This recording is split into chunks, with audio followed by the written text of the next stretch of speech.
texto que se encontra no capítulo de número 8 do livro de Atos dos Apóstolos. Esse texto, do capítulo 8, a partir do versículo 26, nos traz muitas lições maravilhosas da parte de Deus para nós.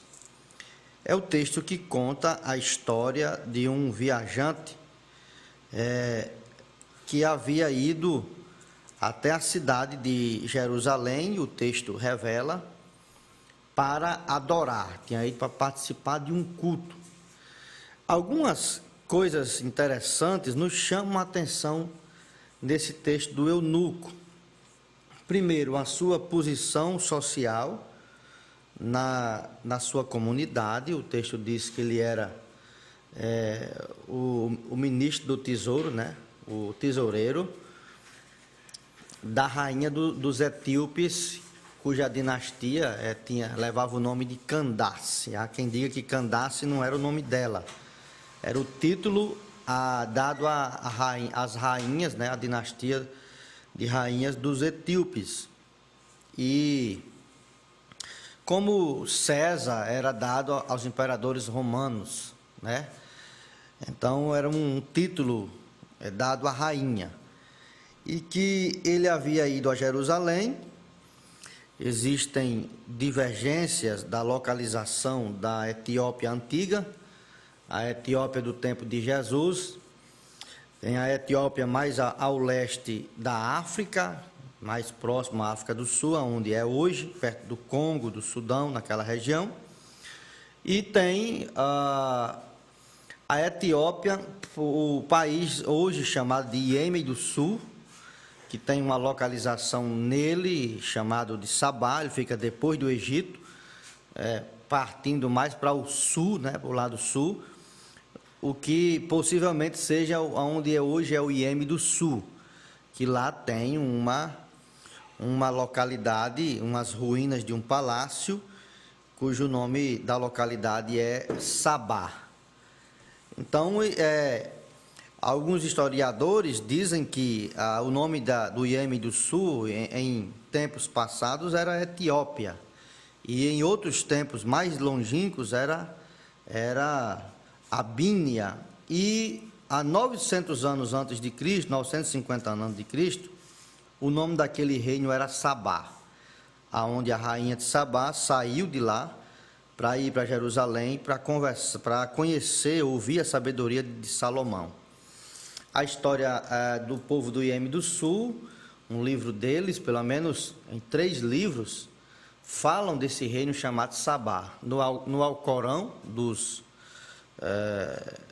pessoal dos islâmicos, na Bíblia Sagrada e num livro, que eu não estou lembrado o nome, lá do Iêmen do Sul, um livro histórico do país do Iêmen, conta a história da rainha de Sabá. É uma história impressionante. Ela vai, e a história etíope diz que ela vai, do Iêmen diz que ela vai se encontrar com Salomão e volta grávida dele.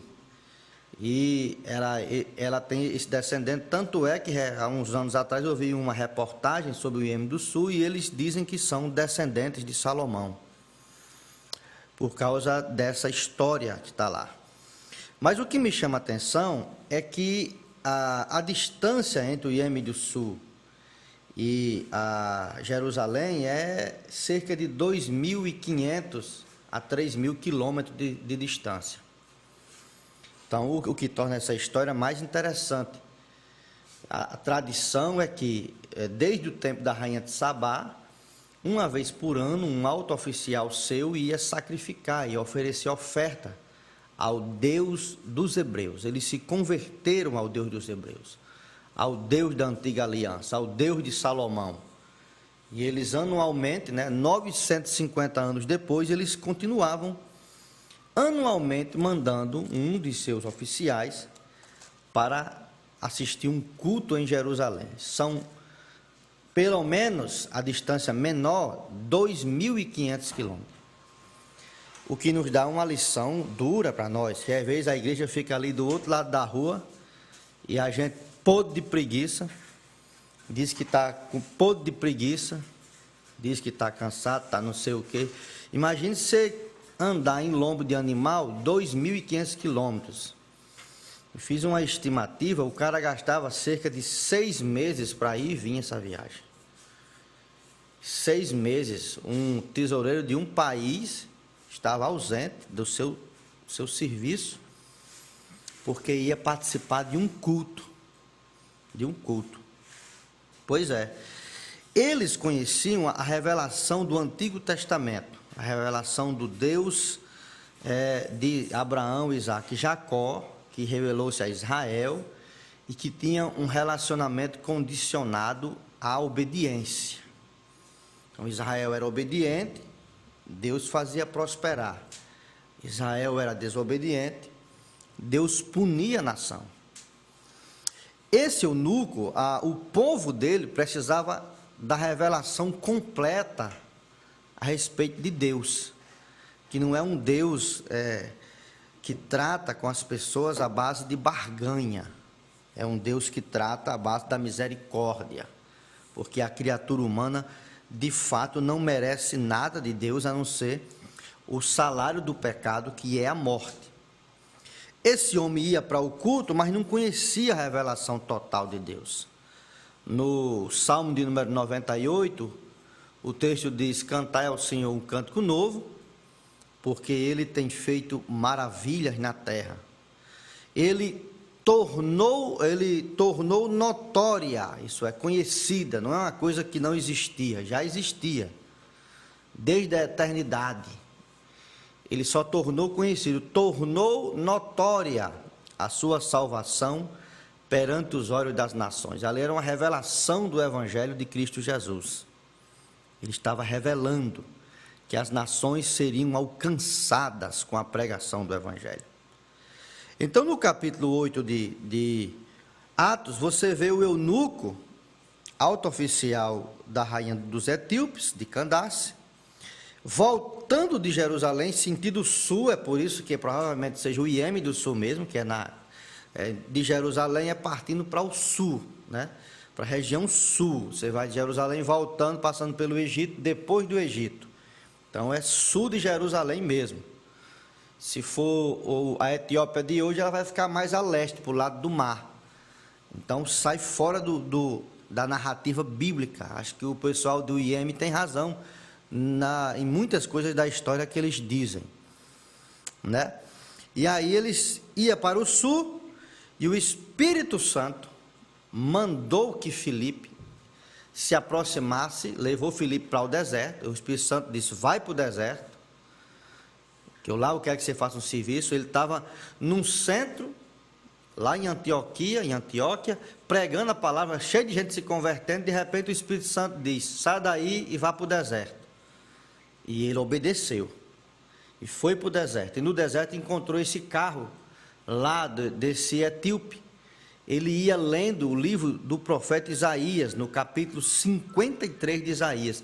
Só que ali estava um homem cheio de dúvidas, porque a revelação do Evangelho não tinha chegado ao coração dele.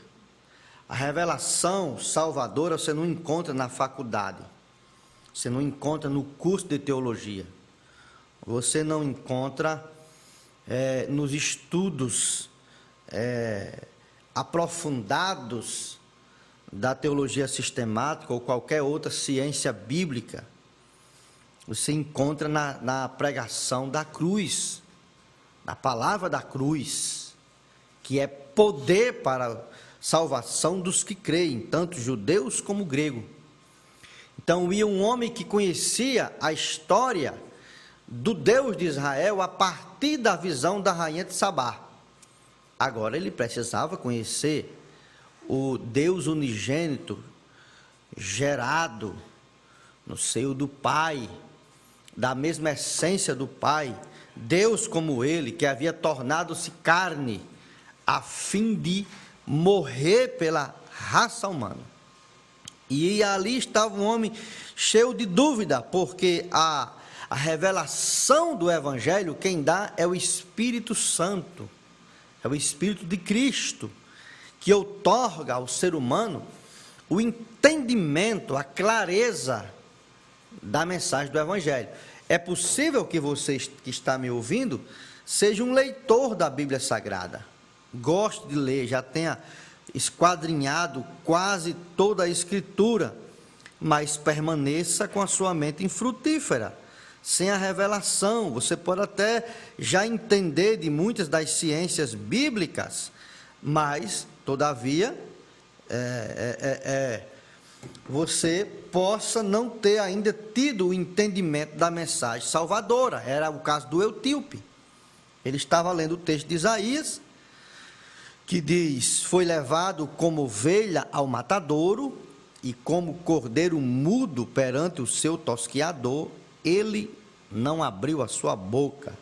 Na sua humilhação lhe negaram justiça. Quem poderá descrever a sua geração? Porque da terra a sua vida foi tirada. E o eunuco perguntou, olha o homem cheio de dúvida: peço-te, perguntou a Filipe, que me explique a quem refere o profeta. Fala de si mesmo ou de algum outro? Então ele precisava da revelação da palavra, que o Espírito lhe revelasse. Era um homem que conhecia, que lia a Bíblia, conhecia os textos sagrados, mas a sua mente permanecia infrutífera, porque as coisas espirituais não se entende a partir das coisas carnais, da visão carnal do homem. As coisas espirituais se discernem espiritualmente. Então ele estava fazendo essa pergunta: quem é esse que sofreu tal coisa, que passou por esse vexame de ser considerado como um cordeiro mudo, que não reclamou, que não esperneou, que não gemeu, que não disse nada, que não questionou quando estava sendo levado para o matadouro, e que de forma injusta, porque lhe negaram justiça. Aí o texto diz: então Filipe explicou, e começando por essa passagem da Escritura, anunciou a Jesus. Então Filipe começou a dizer: você só conhece o Deus que se relacionava com Israel dessa maneira. Agora esse mesmo Deus assumiu a forma humana, tornou-se carne, por um propósito maior, não para nos dar uma nação terrena, um território terreno, como fez a Israel, mas para nos dar um território celeste, nos levar para o céu, perdoar os nossos pecados, tirar esse vazio existencial que existe na alma do ser humano, que só pode ser preenchido com a presença de Deus. Nada substitui a presença de Deus. É por isso que você é tão triste, é por isso que você procura se encontrar, é por isso que você sente tanto vazio, porque o vazio que só pode ser preenchido com Deus, por Deus, você está tentando preencher com coisas triviais. Ele passou a lhe explicar, a falar para o eunuco da profundidade da obra redentora de Cristo Jesus na cruz do Calvário, partindo dessa passagem do sofrimento de Cristo, que se encontra no capítulo 53 do livro do profeta Isaías.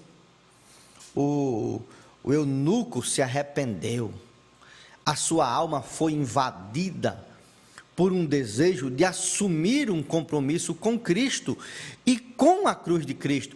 Agora não era um homem que conhecia um Deus longe, um Deus do templo, um Deus da arca da aliança, que já não estava mais ali no templo, um Deus dos sacrifícios de bode e de touro, mas agora ele estava conhecendo um Deus que sacrificou a seu próprio filho, para nos levar de volta à sua presença, para nos perdoar os pecados, para nos curar as enfermidades, para nos transformar os corações, para mudar o nosso coração egoísta, idólatra, cheio de desejos perniciosos, em um coração que adora de verdade o santo e poderoso nome de Jesus Cristo. E na medida que Filipe falava, o Espírito Santo revelava ao eunuco, a sua alma era invadida pela presença de Deus, e ele disse: aqui tem água. Eles acharam um poço de água em algum lugar, possivelmente um oásis no deserto. Eles acharam um oásis e o eunuco disse: aqui tem água, o que é que me impede de ser batizado? Ele já entendeu que o batismo era de suma importância para selar a sua fé. E Filipe disse: é lícito se você crê de todo o coração. E ele disse: eu creio que Jesus Cristo é o Filho de Deus. Aleluia. Eles pararam o carro, Filipe o batizou o eunuco, e quando saíram da água, olha o que foi que aconteceu, versículo 39, o Espírito do Senhor arrebatou a Filipe, não o vendo mais o eunuco. O eunuco, quando foi batizado, deixou de ver Filipe. O Espírito Santo, o Espírito do Senhor arrebatou ele e levou ele lá para Azoto, para pregar a palavra até Cesareia de Filipos, para ele continuar a missão dele. Levou ele de volta para o centro urbano. Mas olha o que foi que aconteceu. Anteriormente, um homem lendo a Bíblia, cheio de dúvidas, porque não tinha revelação do Espírito Santo na sua vida. Agora, já converso, novo convertido, tendo aceitado Jesus como Senhor e Salvador, Filipe foi arrebatado. Ele nem se importou mais se Filipe estava ali ou não.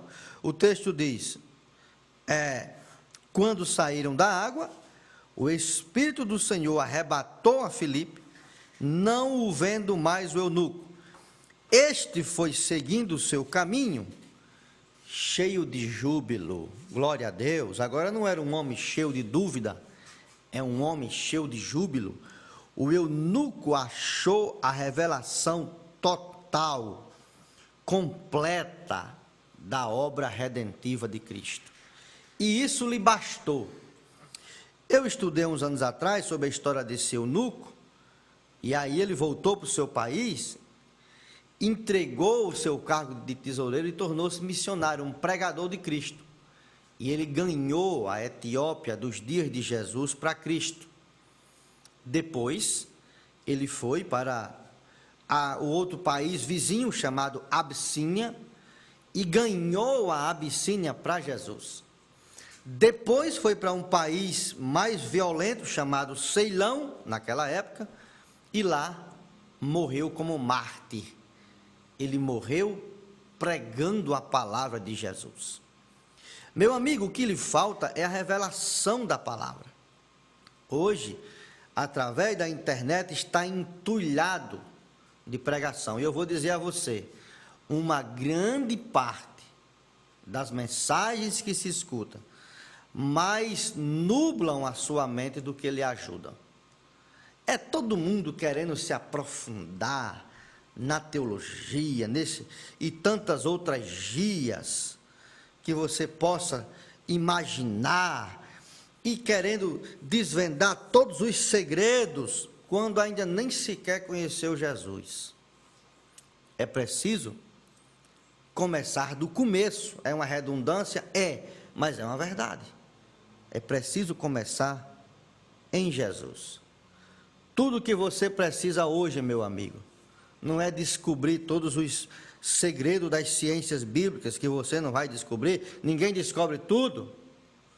O que você precisa descobrir hoje é que o Cristo de Deus está pronto para perdoar-lhe os seus pecados, salvar a sua alma e transformar o seu coração, para que o Espírito Santo traga refrigério para a sua alma sequiosa, obscurecida, e lhe traga paz que excede todo e qualquer entendimento. Jesus deseja fazer uma grande obra na sua vida, como fez na vida do eunuco.